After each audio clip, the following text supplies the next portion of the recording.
So, Dan, President Trump has obviously made many efforts to distinguish himself from the Obama administration. In this case, the strategy does not seem that different, at least on the face of it. Well, out of the sound bites that you just played, I would say the thing that's different is we're not going to try nation building or creating a democracy in our own image. We're just going to kill terrorists. So that's what was being emphasized. Not really a mix. Somewhere along the way, he said there should be an honorable outcome. If the Afghans want to include the Taliban in the talks, that would be fine. Warnings to Pakistan to not give shelter to terrorists and extremists. But the president said that he is going to let American forces have freer reign to attack extremists and terrorists.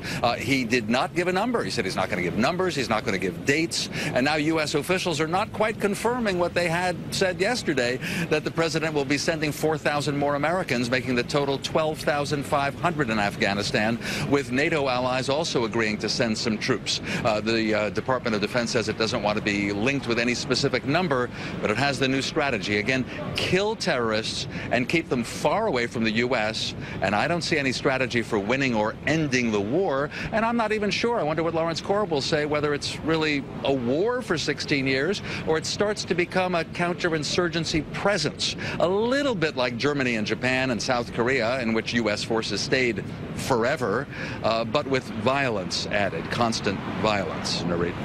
Lawrence, so when we hear that word, to win, we heard George Bush say it, we heard President Trump say it. What does that mean in this context? And do you think that this war, or whatever you want to label it, is something the United States can win? Well, we have not won a war really since, well, the first Gulf War and, of course, World War II, because people don't surrender. What winning should mean is making sure that Afghanistan is not a threat to its neighbors or a threat to the world. When the president says he won't nation build, then how are you going to get a government that has the support of the people? That's the problem. You have a government, we put in the Karzai government and now Ghani for 16 years, and they still haven't attracted the majority of the population because they got so much corruption and division going on. If we're looking at troops, as Dan mentioned, the United States does not want to specify how many just yet. But if we're talking something like a few thousand, what can a few thousand more troops do now towards that goal that about 100,000 U.S. troops back in 2010, 2011 couldn't do? That's correct. I mean, when Obama had what he called a surge, and you went up counting our allies to 140,000, the idea was to cause so much pressure on the Taliban that basically they would be willing to negotiate, but they didn't. Part of the reason was that Obama put an end date on it, which he did basically to get the Afghan government to try and shape up, which, of course, they didn't either.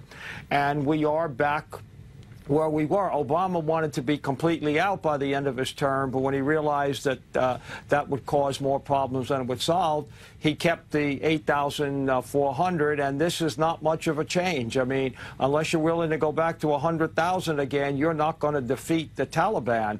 I mean, they've gained about 20% of the territory here in the last couple of months. Lawrence, what about a political settlement? Because we can hear Trump saying we're going to kill terrorists. Okay, but what then? Is the political element missing here?